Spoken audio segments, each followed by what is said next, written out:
계속해서 죽음에 이르는 7가지 죄로부터의 성화를 진행 중인데요.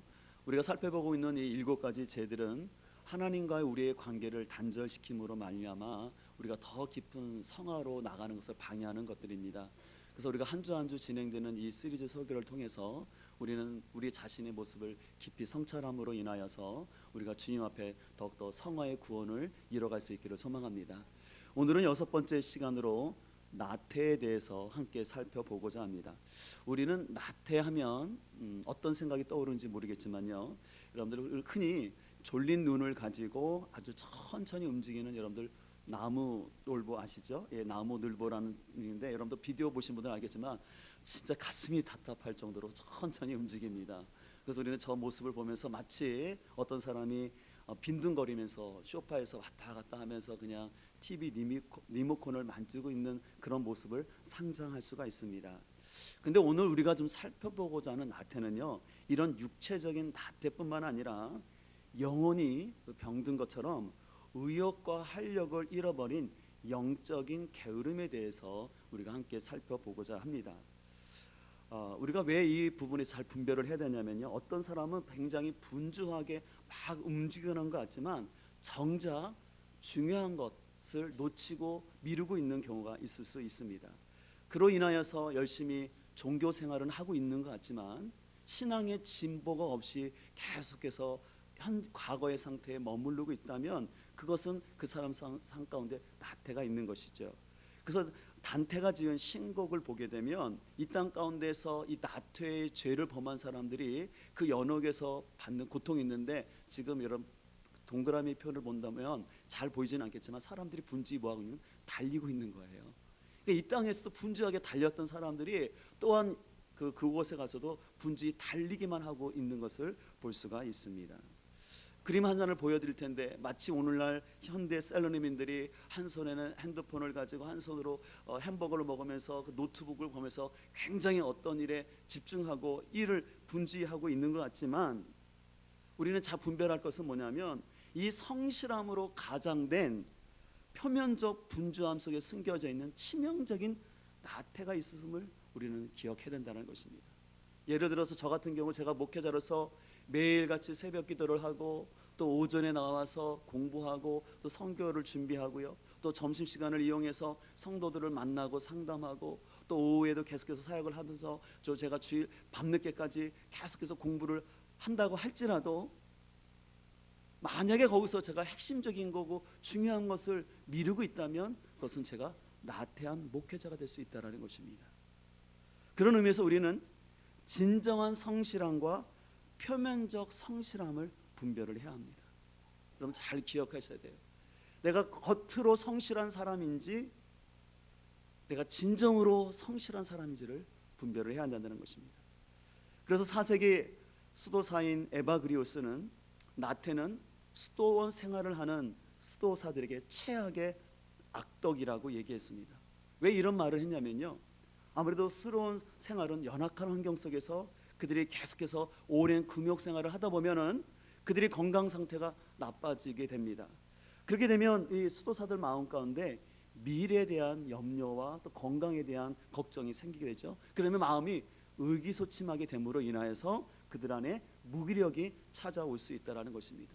그래서 이런 우울함과 무기력이 찾아오게 되면은 그들이 수도원 생활을 하긴 하고 있지만 형식적인 기도와 예배를 하게 되면서 점점점 이 수도원을 벗어나서 세상으로 나가고 싶은 마음이 그들 안에 발생할 수 있기 때문에 이 나태는 수도원 생활에 있어서 최고의 악덕이라고 말을 했습니다.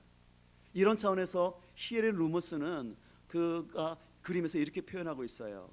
어떤 수녀가 서서 종교적 의무에 대해서 얘기하고 있지만 거기에 있는 수도사는 그저 따뜻한 난로 앞에 앉아 있는데 그냥 앉아 있는 것이 아니라 졸고 있는 모습을 볼 수가 있습니다. 그래서 카시아누스는 이것을 수도사들을 무력하게 만드는 영혼의 병이라고 표현을 했습니다. 이 영혼의 병이 계속 지속되면요, 의욕이 없어지고 무기력한 상태가 되어서 어떤 일에도 감정이 요동하지 않고요, 그냥 어떤 일에 손을 놓고 행하려 하지 않게 됩니다. 그래서 이 라틴어로 이 나태를 어시디어라고 하는데요, 이것은 헬라어 아카디아라는 단어에서 왔어요. 근데 아카디아라는 어떤 의미가 있냐면요, 어떤 것에도 관심을 두지 않는다라는 것이에요. 그래서 관심을 두지 않습니다. 그래서 나태에 빠지게 되면 세 가지 특징이 나타나는데요, 그것은 뭐냐면 무활동, 무감동, 무의욕입니다. 그러니까 마음의 열정이 없다 보니까 활동하지 않냐고, 무엇을 보더라도 감동이 없는 거예요. 여러분들 요즘같이 이 가을에 너무 단풍을 보았을 때 나태한 사람들은 어떻게 할까요? 감동이 없는 사람은 단풍이 들었나 보다, 뭐 저거 떨어지겠지. 그러나 건강한 사람은 어떻습니까? 그 단풍을 너무 보면서 아름답다고 하나님을 찬양하고 기뻐하지 않겠습니까? 그런데 나태한 사람은 감동이 없는 거예요. 그러면서 당연히 그러니까 의욕도 없어지는 것을 볼 수가 있습니다. 그래서 에바그리오스는요, 나태가 지속되게 되면 결국은 그것이 몸의 증상으로 나타난다라고 얘기합니다. 그래서 자꾸 무기력증이 찾아오고요, 그리고 자꾸 잠이 쏟아져서 그래서 자꾸 눕고만 싶고, 또한 한 군데 이렇게 몸이 아픈 데가 시작된다는 것이죠. 그래서 극기야는 신경쇠약에 걸리게 된다고 합니다. 그래서 심해지면 이제는 감정과 몸이 마비된 것처럼 겨울잠을 자는 동물처럼 그냥 웅크리들고, 그래서 바깥은 나오려 하지 않냐고 그냥 집 안에만 있으려고 하는 현상이 나타난다는 것입니다. 근데 좀 더 구체적으로 우리 삶 가운데 나타나는 나태를 우리가 두 가지 차원에서 좀 살펴봤으면 좋겠는데요, 우리 삶 가운데 특별히 신앙인들 가운데 나타나는 나태의 현상은 뭐냐면 사랑하지 않는 죄를 범하게 된다는 것입니다. 사무엘상 1장 13절 이하를 보게 되면 이렇게 말씀하고 있습니다. 한나가 속으로 말하며 입술만 움직이고 음성은 들리지 아니하므로 엘리는 그가 취한 줄로 생각한지라. 엘리가 그에게 이르되 내가 언제까지 취하여 있겠느냐, 포도주를 끊으라 하니.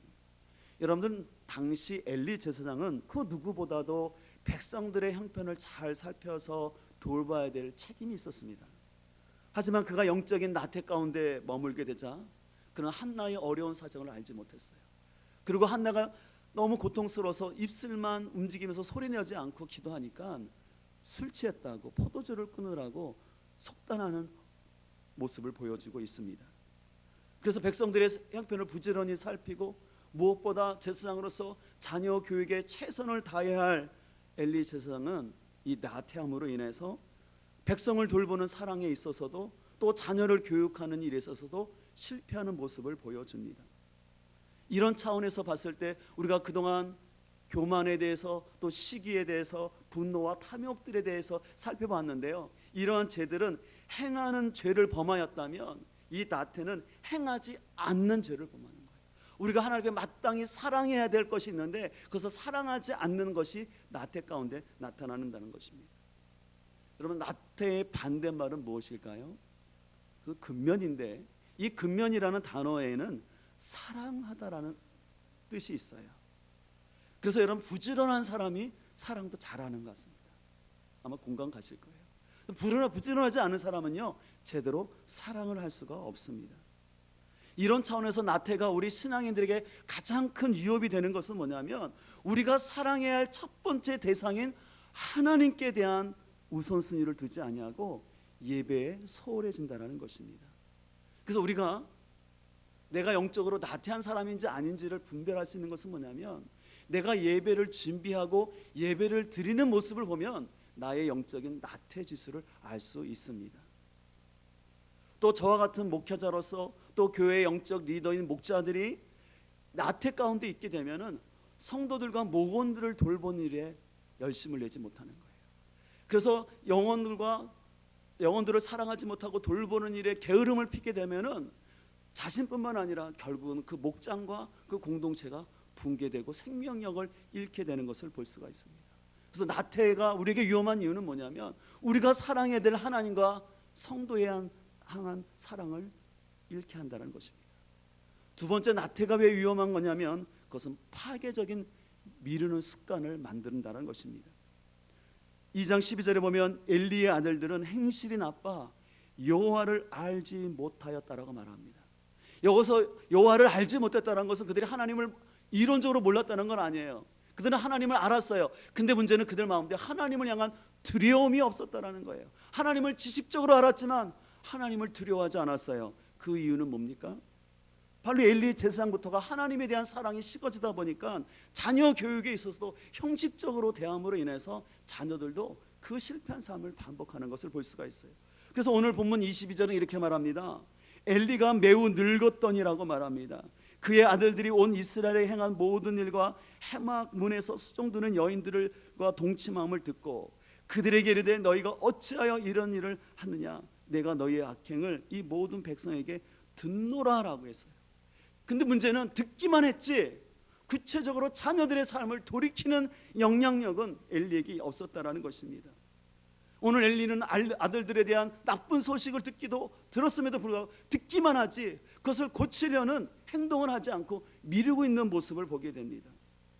만약에 엘리 제사장이 미루지 아니하고 적극적으로 자녀들에게 얘기하고 또 기도했다면 그 엘리의 자손들이 그렇게 불행한 최후를 맞지 않았을 텐데, 이 엘리의 나태함으로 인해서 결국은 그 가정이 깨어지는 아픔을 겪게 됩니다.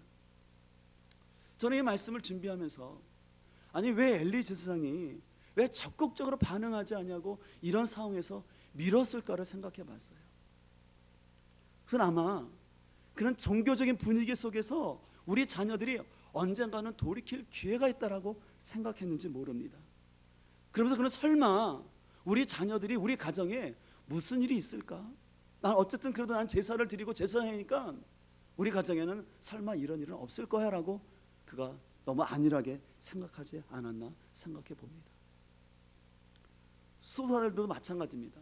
그들이 계속해서 수련을 할 때 긴급한 일이 없고 일상적인 일이 계속해서 진행되다 보면은 그들 가운데는 이제 하루 이틀 내가 기도하지 않거나 노동을 하지 않는다고 해서 특별한 일이 발생하지 않는 것을 알게 돼요. 그러다 보면 그들도 모르게 자신 안에 영적인 병이 걸리게 됩니다. 그래서 에바그리우스라는 사람은요, 나태를 정오에 찾아오는 마귀라는 재미있는 표현을 했어요. 왜 정오에 찾아오는 마귀라는 표현을 했냐면요, 오전 10시부터 12시가 가장 그 정오의 핵심인데 이때를 전후로 해서 마귀가 찾아온다는 것이에요. 그래서 이때 마귀가 와서 뭐라고 속삭이냐면, 지금 해가 중천에 떠 있는데 이 해는 지지 않냐고 50시간 이상씩 계속해서 지속될 것처럼 속삭이면서 수도사들에게 쉬엄쉬엄 하라고, 그렇게 열심히 그렇게 말씀 연구 안 해도 된다라고 얘기한다는 것이죠. 그래서 이렇게 더 속삭인다고 합니다. 그처럼 매일 기도해봐야 뭐 달라지는 게 있니? 세상도 너 자신도 그렇게 바뀌어지는 건 없어. 그리고 그렇게 지루하고 따분하게 너 이곳에서 묵상하고 기도한다고 세상이 바뀔 거 아니? 그렇게 반복하지 말고 오히려 밖에 나가서 생활을 해봐라고 유혹을 한다는 것입니다. 오늘도 마찬가지인 것 같습니다. 오늘도 마귀는 우리에게 영적인 유혹을 합니다. 교회 나와서 그렇게 기도한다고 너의 문제가 해결되니? 네가 당신이 그렇게 예배를 드린다고 무슨 삶에 큰 축복이 있습니까? 그리고 예배를 한두 번 빠진다고 해서 당신의 어떤 문제가 발생하는 것도 아닌데 그렇게 고지식하게 그렇게 예배를 드리고 그렇게 기도할 필요가 있냐라고 우리에게 거짓 메시지로 유혹하는 것을 볼 수가 있습니다. 그러나 우리는 하나님의 예배를 드리고 기도하는 시간을 소중히 여겨야 할 줄 믿습니다. 또 중요한 것은 내가 예배의 자리에 단순히 앉아있는 것이 아니라 여러분의 마음이 중요하다는 것이에요.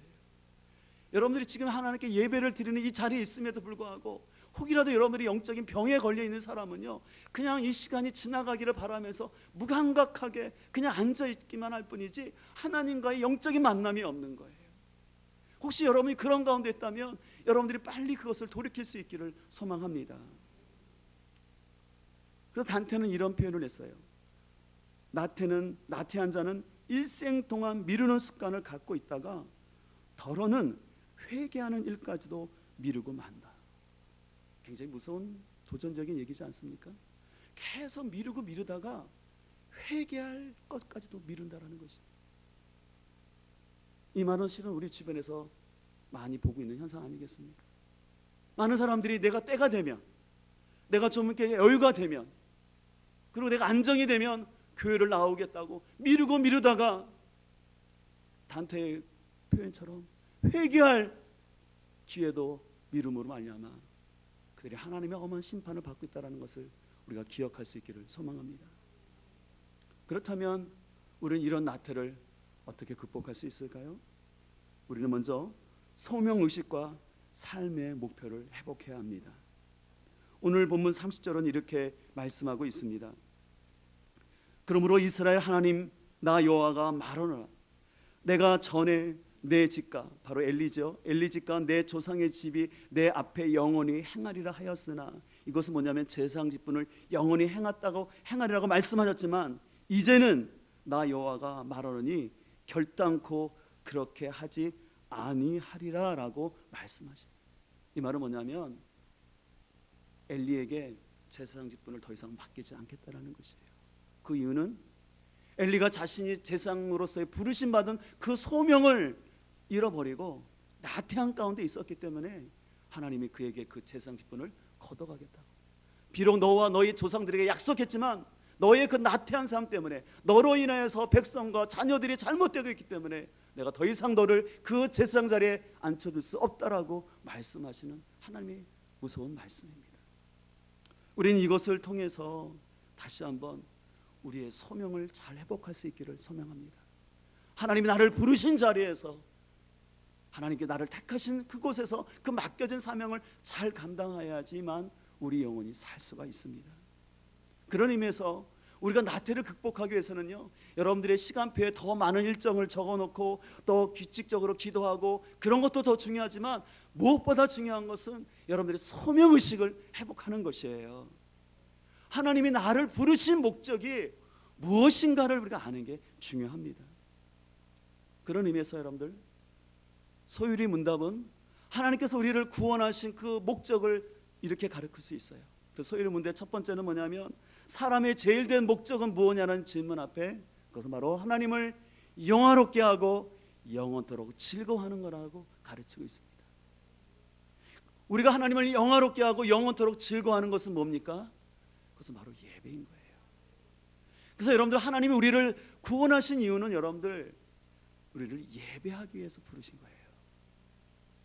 왜냐하면 하나님이 우리의 창조주시기 때문에. 그리고 우리는 예배를 통해서 하나님과의 친밀감을 경험할 수 있는 거예요. 그리고 우리 예배를 통해서 하나님을 만나고 나를 향한 하나님의 뜻을 발견할 수가 있는 거예요. 그래서 우리는 예배 가운데 드리는 찬양을 통해서, 또 대표 기도하시는 그 기도를 통해서, 또 이 시간 선포되는 말씀을 통해서 하나님이 나를 부르신 그 소명을 알게 되는 거예요. 그래서 그 예배가 중요한 거예요. 근데 문제는 사단이 우리로 하여금 이 예배를 우습게 여기고, 그래서 오늘 엘리 제사장에 나타나는 것처럼 엘리 제사장뿐만 아니라 그의 아들들도 이 예배를 우습게 생각하다가 결국은 그들이 하나님의 자리에서 쫓겨나는 것을 볼 수가 있습니다. 또 한 가지, 우리의 삶 속에서 이 예배에 대한 소명의식을 회복할 뿐만 아니라 우리 인생에 구체적인 비전과 목표를 갖는 것이 필요합니다. 여러분 기억하십시오. 하나님께서는 우리를 구원하신 이유가 그럭저럭 이 세상에서 밥 먹다가 우리를 오라고 부르지 않으셨다라는 것이에요. 여러분들 잘 아는 것처럼 갈렙을 잘 아시지 않습니까? 그런 85세가 됐음에도 불구하고, 나이가 많았음에도 불구하고, 그리고 그가 점령할 헤브론이라는 열악한 환경에도 불구하고 이 산지를 내게 주소서라고 말씀하셨어요. 근데 이 산지를 왜 주셔놨냐면 그날에 나에게 말씀하신, 그가 40여 년 전 그 가나안 땅을 점령할 때, 정탐할 때 하나님께서 이 갈렙에게 그 비전을 주셨던 것 같아요. 갈렙아, 네가 정탐하는 이 헤브론 땅, 비록 안악 자손이 있고 험준한 산전이지만 내가 이 산을 주겠다는 하나님의 비전이 있었습니다. 그랬을 때 그는 비록 85세의 나이에도 불구하고 하나님 이 산지를 내게 달라고, 그 분명한 목표의식이 있으니까 그가 계속해서 나이를 불교하고 도전하는 것을 볼 수가 있습니다. 근데 이에 반해서 미루는 사람들의 특징은 뭐냐면 인생에 목표가 없어요. 또한 목표가 있더라도 너무 크거나 너무 추상적이에요. 그래서 여러분, 좋은 목표는요 단기적인 게 좋고요, 확인 가능한 게 좋아요. 나중에 내가 커서 이런 사람 되겠다 막연하는 것이 아니라 내가 한 달 안에 뭘 하겠다, 아니면 올 1년 동안 내가 이것을 하겠다라는 구체적인 목표를 갖는 게 중요합니다. 저희 가정 얘기를 해서 좀 죄송하지만 우리 경천이가 지금 그 살을 빼기 위해서 열심히 노력하겠다는 거 말씀드렸죠. 그 아이가 3개월 동안 20kg를 빼겠다는 목표를 가지고 열심히 있었어요. 그 목표가 있으니까 하루에 한 끼만 먹는 거예요. 한 끼만 먹을 뿐만 아니라 열심히 헬스를 했어요. 그러면서 그 아이의 목표는 또 한 가지, 지금보다 10kg를 더 빼겠다. 그래서 왜냐하면 자기가 살을 빼고 옷을 입어보니까 그 핏이 산다라는 거예요. 자기가 살을 빼니까 사람들이 자기를 너무 존중해주고 달리 본다라는 거예요. 그 맛을 맛봤어요. 그러니까 자기 이 상태보다 10kg를 더 빼겠다고 목표가 있는 거예요. 실은 저도 작은 목표가 있습니다. 그거 아시죠? 제가 예전에 말씀드렸는데 제가 나이가 들어도 청바지가 잘 어울리는 목사가 되고 싶어요. 청바지가 잘 어울리는, 그러기 위해서 제가 살을 빼려고 저도 나름 굉장히 노력합니다. 그래서 아시는 것처럼 저는 3끼를 먹으면 감당하지 못합니다. 그래서 2끼를 먹어야 됩니다. 또 2끼를 먹더라도 너무 잘 먹으면 안 돼요. 그래서 저도 부단히 예를 쓰고 있어요. 왜 그러냐면 단순히 건강해지는 게 목표가 아니에요. 제가 목회자로서 하나님 부르실 때까지 건강하게 사역해야 되는데, 제가 몸이 자꾸 아파서 혹 넘어지면 그것은 하나님께뿐 아니라 성도들에게 교회에 덕이 안 되기 때문에 제 스스로를 돌보려고 하는 거예요. 단순히 요즘 세상에 건강이 중요하니까 건강에 간 게 아니라 하나님이 부르신 사명이 있기 때문에 제 몸을 돌보려 하는 것이죠. 바라옵기는 여러분 안에도 하나님이 주신 구체적인 목표가 있기를 소망합니다. 혹시 그것이 없다면 기도하세요. 하나님, 지금 저희 삶 가운데 무엇을 하기를 원하십니까? 물으시면 하나님이 분명히 말씀하여 줄 믿습니다. 그러나 이런 열정이 없는 사람은요, 새로운 것을 추구하지 아니하고 그냥 수비 위주로 자신의 인생을 그럭저럭 살아가려고 합니다. 작은 만족에 살아가요. 그러나 우리가 지난주 제가 탐욕에 대해서 말씀하면서 자족하는 삶과 목표 없이 무기력한 태도는 전혀 다르다는 걸 알으셔야 돼요. 이런 목표가 없는 것을 어떻게 보면 좋게 말하면 욕심이 없고 소박한 삶이라고 말할 수 있지만 그 이면에는 쉽고 편하게 가고 싶은 마음이 있는 거예요. 그러면서 자꾸 자신이 왜 이렇게 가는지 변명거리를 찾죠. 그래서 잠언 22장 13절에 이렇게 말합니다. 게으른 자는 말하기를 사자가 밖에 있은즉 내가 나가면 거리에서 찢기겠다 하느니라. 여러분, 사자뿐이겠습니까? 게으른 사람에게는 호랑이도 있고 이리도 있죠. 심지어는 개가 있어서 못 나간다고 얘기하지 않겠습니까? 그래서 자꾸 게으른 사람은요, 쉽고 편한 길만 가려고 해요. 남이 닦아놓은 길, 안전한 길만 갈 수 있게 한다는 것이죠. 문제는 오늘날 그리스도인들 가운데도 이런 모습이 나타날 수 있다는 것입니다. 내가 예수님을 믿는 건 좋은데 좁은 길 가긴 싫어요. 나를 구원해 주신 십자가는 좋지만 하나님, 내가 십자가를 지는 건 싫습니다. 그래서 신앙생활을 교회 안에서 하면서도 부담스럽고 힘든 건 하지 않고 그냥 제 나이가 있으니까 이제 나는 좀 편히 쉬고 그냥 주일 성수하면서 그냥 내가 할 수 있는 거 이 정도 봉사하고 살고 싶어요 라는 마음이 들어올 수 있다는 거예요. 그러나 가만히 여러분 하나님께 물어보십시오. 그냥 여러분들이 주일만 겨우 예배드리고 내가 편하게 할 수 있는 봉사 하나 정도, 죄송한 표현이지만 체면 때문에 하나 정도 봉사한다면 하나님 기뻐하실까요? 고린도서 10장 31절의 말씀처럼 먹든지 마시든지 무엇을 하든지 다 하나님의 영광을 위하여 하라는 말씀을 기억하면서 우리는 나를 구원하신 하나님의 그 목적과 여러분을 구체적으로 부르신, 그래서 이 지역교회 안에 우리 선한목자교회 부르신 그 사명을 우리가 잘 깨달을 수 있기를 소망합니다. 두 번째로 우리가 하나님 앞에서 나태한 삶을 극복할 수 있는 길은 뭐냐면 분별하고 열정 있는 삶을 살아야 합니다. 오늘 29절에 이렇게 말합니다. 너희는 어찌하여 내가 내 처소에서 명령한 내 재물과 예물을 밟으며 내 아들들을 나보다 더 중히 여겨 내 백성 이스라엘에 드리는 가장 좋은 것으로 너희들을 살찌게 하느냐. 오늘 엘리 제사장은요, 영적인 분별력의 상실로 말미암아 하나님보다 자녀들을 더 사랑하게 되었습니다.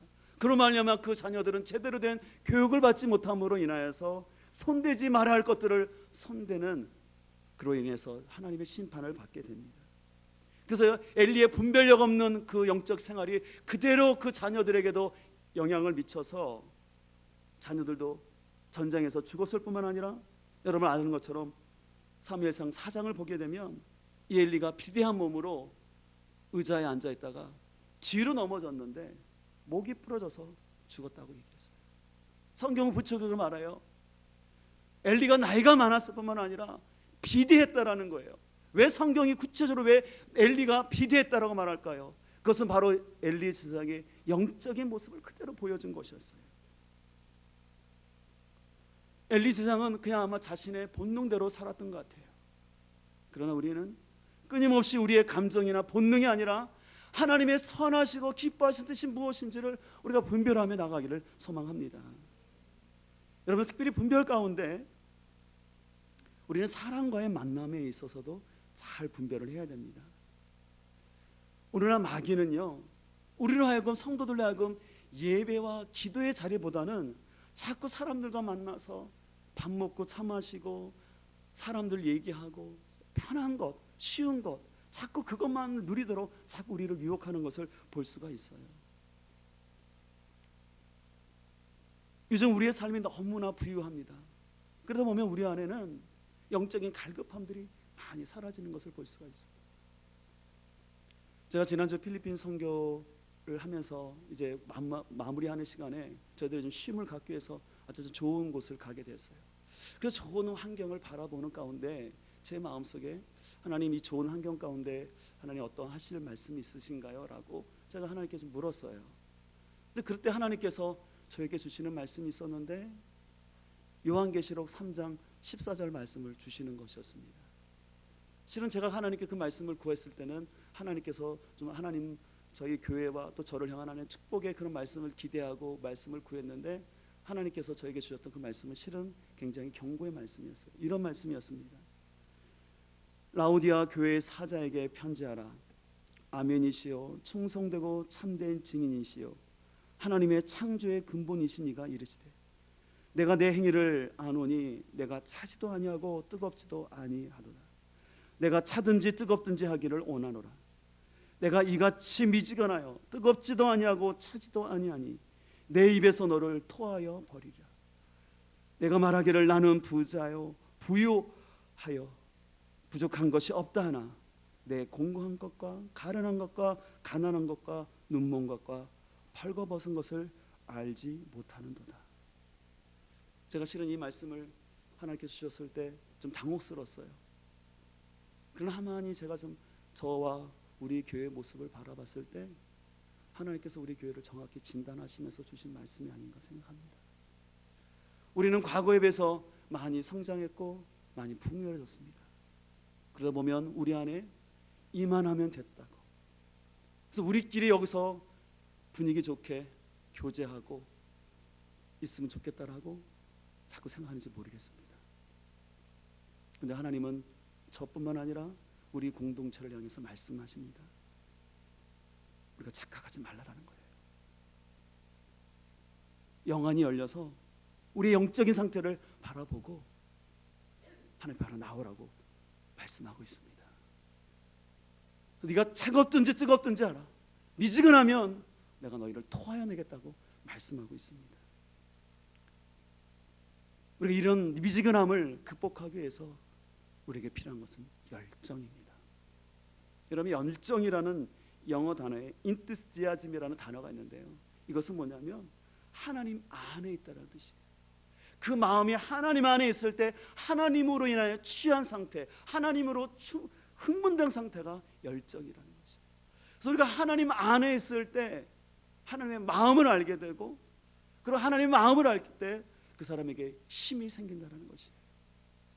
그래서 저는 우리 공동체가 주님 앞에 있기를 간절히 소망합니다. 그러면 어떻게 우리가 주님 앞에 있을까요?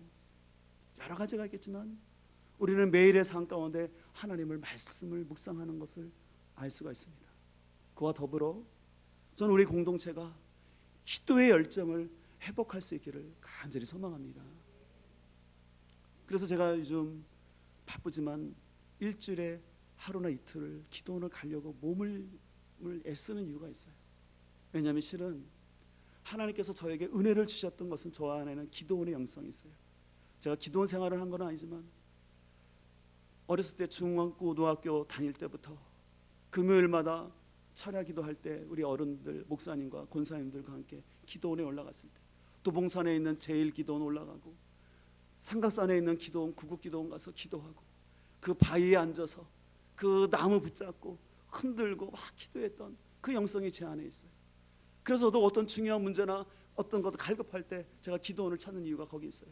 제가 교회에서도 기도할 수 있고 제가 충분히 하나님의 말씀으로 분별할 수 있지만, 그러나 그 말씀 가운데 더 하나님이 기도 가운데 기름 부으신 걸 알기 때문에 그 자리를 사모하는 것입니다. 여러분의 지금 삶은 어떤 모습 가운데 있습니까? 혹시 여러분들 나는 이만큼 배웠으면, 나는 이 정도 안다라고 여러분들 안주하고 있지 않습니까? 하나님께서 저는 목회자로 부르셨기 때문에 하나님께 저에게 지혜와 어떤 그런 은사를 주셨음을 제가 알아요. 또 그런 것들을 검증받기도 해요. 그러나 그것이 제가 주님 앞에 설 수 없음을 알아요. 제 안에 하나님의 영이 충만해야지만 이 사명을 감당할 수 있다는 거 알아요. 우리 교회도 하나님 영적으로 더 도약하기를 원하는데, 그 도약을 위해서는 우리가 하나님 안에서 그 열정을 회복해야 되는데, 그 열정을 회복하는 길은 바로 기도에 있습니다. 하나님께 부르짖어야지 우리 안에 열정이 타오를 수가 있는 거예요. 그래서 저는 기도할 때 조용히 입을 다물고 기도하는 걸 좀 답답하게 생각해요. 어느 때는 깊이 침묵으로 기도할 때가 있어요. 그러나 어느 때는요, 주여 3창뿐만 아니라 집안 부흥회 때 오셨던 김선배 총장님처럼 주여 7창을 해서라도 우리 마음에 뜨겁게 불어넣고 해야지 영성이 회복돼야 되는데, 오늘 성도들이 너무 부유한 거예요. 너무 가진 게 많은 거예요. 갈급함이 없어요. 근데 이것이 우리 교회에 하나님 주시는 마음이라는 것이에요. 소망하는 것은 우리는 과거에 비교해서 여기서 안주하지 않기를 소망합니다. 그래서 소망하는 것은 우리 교회가 영적인 돌파가 일어나길 소망합니다. 영적 돌파가 일어나기 위해서는 다른 거 없어요. 하나님의 열정이 부어져야 되는데 주의 성령의 기름이 우리 가운데 있어야 할 줄 믿습니다. 여러분들 아시는 것처럼 비행기가 이륙을 하기 위해서는 비행기의 기종에 따라 틀리지만 보통 여객기 같은 경우는 300km의 속도가 필요하다고 합니다. 그래서 여러분들 비행기를 타보신 분들은 알겠지만 할줄에 딱 도착하게 되면은 비행기가 출력을 최대한으로 올립니다. 그래서 최대한으로 올린 상태에서 전력 질주를 합니다. 그래서 아까 말한 것처럼 여객기 같은 경우는 한 300km 속도 이상을 내야지만 이륙할 수가 있는 거예요. 300km가 도달해야지 이륙을 하는 거지, 그 이하가 되면 뜰 수가 없는 거예요. 그와 마찬가지로 하나님은 각자의 부르심에 따라 어떤 사람에게는 300km의 속도를 요구하는 사람이 있고요, 어떤 사람은 100km의 속도로 그가 이륙하기를 원하는 경우가 있다는 것이에요. 우리는 각자 자신의 부르심과 믿음의 분량에 따라서 그 영적 돌파력을 가지고 비상할 수 있기를 소망합니다. 그냥 땅의 것만 바라보지 마시고 영적 비상을 통해서 하나님과 더 친밀한 가운데 하나님의 뜻을 알고 이 땅에 하나님의 나라가 이루어질 수 있도록, 하나님의 뜻이 우리 가정 가운데 이루어질 수 있도록 우리가 깨어있기를 간절히 소망합니다. 이를 위해서 저 더 하나님께 기도할 텐데, 이것은 저 혼자만이 아니라 우리 공동체가 함께 하시되 특별히 우리 항종 직분들이 이 일에 함께하여 주시기를 소망합니다. 여러분, 항종 직분은 무엇입니까? 그 교회에 항상 있는 직분이라는 것이에요. 하나님이 세우신 그 지옥교회를 위해서 항상 있는 직분인데, 그것은 바로 예배의 자리, 기도의 자리에 있는 것이 저는 항종 직분이라고 알고 있습니다. 여러분 특별히 조심할 것은, 여러분들이 기도하지 아니하고 교회를 결정하려고 하지 마시면 좋겠어요. 세상적인 기준과 이성을 가지고 교회를 일으키려고 하는 것, 그건 하나님의 뜻이 아니에요. 기도하는 가운데 우리 교회를 향한 뜻이 무엇인가를 알고 함께 성도들과 목회자와 기도하면서 하나님의 뜻을 구할 때 거기에 하나님 나라가 이루어질 줄 믿습니다. 그래서 소망하는 것은 우리 항종직분들은 최소한 일주일에 2번 이상 새벽 기도가 됐든 저녁 기도가 됐든 기도하시길 소망합니다. 저는 이제 앞으로 우리 교회를 단순히 머리를 키우는 교회가 아니라 좀 더 기도에 집중하기를 소망합니다. 이것은 우리 교회뿐만 아니라 한국 교회가 자꾸 뭔가 핵심을 놓치고 있는 것 같아요. 우리 선조들이 가졌던 좋은 그 기도의 열정들을 잊어버리고 자꾸 신앙을 지식적으로만, 이론적으로만 하려고 하는 거예요. 우리가 지식 나쁜 거 아닙니다. 필요합니다. 그러나 그 안에 하나님의 영과 그 기도를 통해서 뜨거운 그 마음이 있어야지 그것이 바른 분별력을 가질 수 있는 거예요. 소망하는 것은 우리 모두가 각자의 분량에 맞게끔 영적 돌파력을 통해서 하나님의 나라를 이뤄갈 수 있기를 소망합니다. 우리의 힘으로 할 수 없지만 우리가 순종해 나갈 때 성령님께서 우리를 끌어주시고 뒤에서 밀어주시고 힘주셔서 우리를 도약하게 할 줄 믿습니다. 우리 그 하나님을 신뢰하고 믿음으로 달려갈 수 있는 우리 모두가 되길 주의 이름으로 축원드립니다. 아멘. 이 시간의 말씀을 기억하면서 우리 함께 찬송하기를 원하는데요, 찬송가 450장입니다. 내 평생 소원은 주님께서 맡겨주신 그 주의를 하면서 주께 영광 돌리기를 소망합니다. 그런 마음을 가지고 우리 함께 찬양하도록 하겠습니다.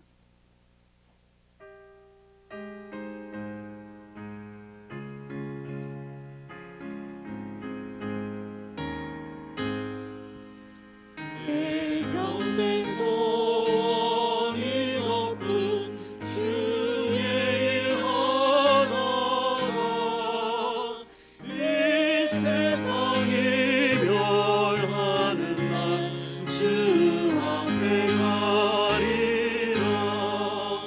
운같이 헛된 세상이 취할 것 두어라. 수고만 하여도 헛된 것뿐일세. 불같은 시험 마누라 겁내지 맙시다. 그 주의 권능 그 실이 이기고 남겠네. 금보다 귀한 믿음은 참 몸에 배우다. 이 진리 믿는 사람들 다 복을 받겠네. 살같이 빠른 하늘을 주 위에 안기세. 온 몸과 마음을 바치고 힘써서 일하세. 이제 우리 기도하며 나가도록 하겠습니다. 이 시간 기도하며 나갈 때 여러분의 소명은 무엇입니까? 하나님이 여러분을 부르신 그 사명의 자리에서 여러분의 열정을 가지고 생활하고 있습니까? 아니면 익숙한 것, 편한 거에서 영적인 병이 든 것처럼 영적인 나태함이 있지는 않습니까? 그런 모습이 있다면 하나님, 내 안에 있는 나태함들을 극복하게 하여 주시고, 무엇보다 하나님을 사랑하지 못하는, 온전히 예배하지 못하는 나의 연약한 모습을 용서하여 주시고, 미루는 습관들을 극복하게 하여 주시고, 하나님 허락하신 이 사명을 감당케 하여 주시옵소서. 특별히 선한 목자교회로 나를 부르셨는데 우리 교회 안에서 나를 부르신 그 사명의 뜻을 알게 하여 주시고, 그 부르심의 상을 위하여 달려갈 수 있도록 나에게 열정을 허락하여 주시고, 기도의 영을 허락하여 주시옵시고, 우리 가정을 회복시키는 회복자의 삶을 살게 하여 주시옵소서. 우리 주여 한번 부르고 통성으로 기도합니다. 주여